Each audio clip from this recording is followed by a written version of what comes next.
The bottom hand does not twist, only the top one twists. That clears the way for the punch. Now the reason for that is simple. It's in Wing Chun, we don't necessarily want to escape from a block, just escape.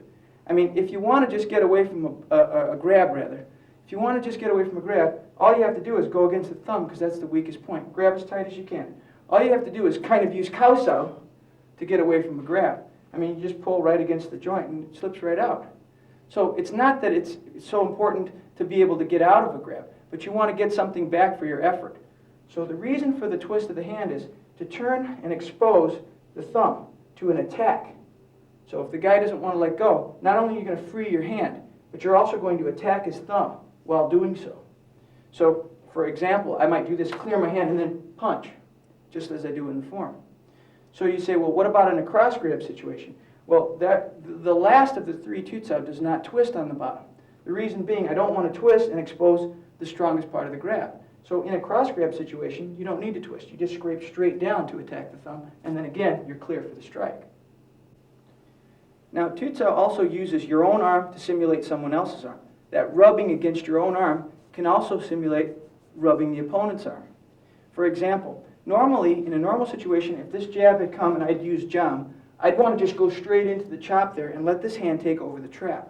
In other words, I would not want to rub along his arm if I had this hand available to trap. I mean, why would I want to slow my chop down and let him know I'm coming? Because that's what he'd see. He'd feel the thing coming down his arm. So what you really don't want to do is just rub his arm in a situation like this. But there is a situation that does call for that.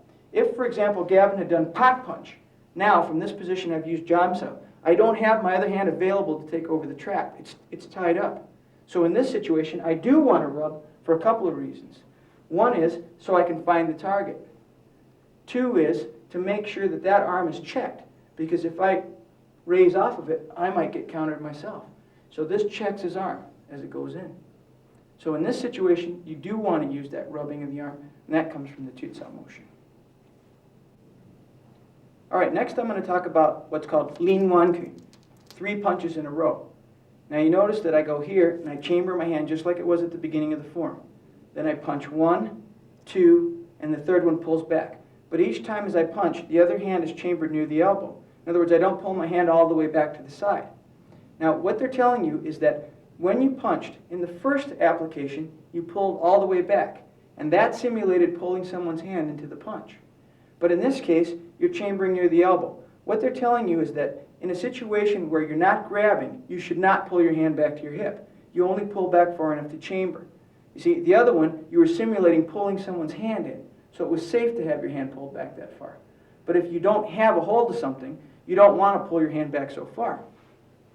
Now, an example of a situation like that, say for example the first punch came and I blocked it one way, and the second punch came, I blocked it another way. Now I don't have a grab here, but I might just go 1, 2, 3. In this situation, because I didn't grab, see, I don't want to go in and go 1, 2, 3. That'd be wasting my time and energy. Now the time when you wouldn't grab something would be usually if you had made contact with the first punch. In other words, if I had blocked this first one, blocked the second one, went bam, and I felt that hit him, I'd just go boom, boom, and just keep hitting, rather than try and go for any traps. I could just mow them down with straight punches. All right, next I'm going to talk about the Sao Sik motion, or closing stance. Now, even within that closure of the stance, there's an application in Wing Chun. What it does is introduce the concept of footwork in conjunction with the hand, because you notice that my hand and foot have to move together. So what I could do here, if Gavin had grabbed me, what I could do is use that exact motion of the Sao Sik, which is my arm was extended, and then I moved my foot. Now at the same time as I'm twisting my hand to pull him into a bad alignment, I'm also moving my foot to get me closer to him. So you can see that that introduces the concept of footwork, and there's tons of different types of footwork that we use in Wing Chun, but the little idea for the footwork is right there in the Sao Sik closing stance. Now that concludes the explanations of part 1 of this tape series, which is the Siu Lim Tao form. We're going to go on now and explain the Chum Kyu and Biuji forms as well.